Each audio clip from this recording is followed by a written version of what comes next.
ಶೇಷ್ ಅವರೇ, GST ಉತ್ಸವ ಬರ್ತಾ ಇದೆ. ಟಿವಿ, ಕಾರು, ಬೈಕು ಎಲ್ಲದ್ರ ಮೇಲೆ ಡಿಸ್ಕೌಂಟ್ ಇದೆ. ಈ ಸತಿ ಅಂತೂ ನಾನು ನನ್ನ ಡ್ರೀಮ್ ಕಾರ್ನ ಪರ್ಚೇಸ್ ಮಾಡೇ ಮಾಡ್ತೀನಿ. ಅಯ್ಯೋ ನೀನೇನು ಶಾಪಿಂಗ್ ಕ್ವೀನ್ ಬಿಡು, ಕಾರ್ ಪರ್ಚೇಸ್ ಮಾಡುವಂತೆ. ಆದ್ರೆ ಲೋನ್ ಸಿಗುತ್ತಾ? ಅಯ್ಯೋ, ಲಾಸ್ಟ್ ಟೈಮು ಇದೇ ರೀಸನ್ಗೆ ಸಿಬಿಲ್ ಸ್ಕೋರ್ ಇಲ್ಲ ಅಂತ ರಿಜೆಕ್ಟ್ ಮಾಡಿದ್ರು. ಈ ಸತಿನೂ ಹಂಗಾದ್ರೆ ಏನ್ ಮಾಡೋದು? ಅಯ್ಯೋ, ಸಿಬಿಲ್ ಸ್ಕೋರ್ ಬಗ್ಗೆ ಎಲ್ಲ ಥಿಂಕ್ ಮಾಡಬೇಡ. ಕ್ರೆಡಿಟ್ ಪೇ ಅಂತ ಹೇಳಿ ಒಂದು ಆ್ಯಪ್ ಇದೆ. ಸೊ ನೀನು ಅಲ್ಲಿ ಕ್ರೆಡಿಟ್ ಕಾರ್ಡ್ ಅನ್ನ ತಗೋಬಹುದು. ಸಿಬಿಲ್ ಸ್ಕೋರೇ ಲೋ ಇದೆ ಅಂತ ಹೇಳ್ತೀನಿ, ಕ್ರೆಡಿಟ್ ಕಾರ್ಡ್ ಹೆಂಗ್ ಕೊಡ್ತಾರೆ?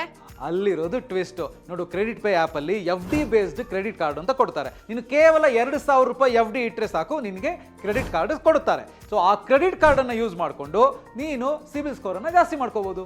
ಓ, ಸಿಬಿಲ್ ಸ್ಕೋರು ಇಂಪ್ರೂವ್ ಆಗುತ್ತೆ, ನನ್ನ ಡ್ರೀಮ್ ಕಾರು ಇಯರ್ ಬರುತ್ತೆ. ಆದ್ರೆ ಲಿಂಕು? ಕ್ರೆಡಿಟ್ ಪೇ ಲಿಂಕ್ ಅನ್ನ ಡಿಸ್ಕ್ರಿಪ್ಷನ್ ಅಲ್ಲಿ ಕೊಟ್ಟಿರ್ತೀನಿ. ಅದನ್ನ ಕ್ಲಿಕ್ ಮಾಡಿ ನೀನು FD ಓಪನ್ ಮಾಡಿ ಕ್ರೆಡಿಟ್ ಕಾರ್ಡ್ ಅನ್ನ ತಗೊಂಡು ಸಿಬಿಲ್ ಸ್ಕೋರ್ ಅನ್ನ ಜಾಸ್ತಿ ಮಾಡು. ಸರಿ, ಹಾಗಾದ್ರೆ ಈಗಲೇ ಅಪ್ಲೈ ಮಾಡ್ತೀನಿ. ಕಾರ್ ತಗೊಂಡ್ ಬಂದಾಗ ಸ್ವೀಟ್ ಕೊಡ್ತೀನಿ. Boss Wala. Be the boss.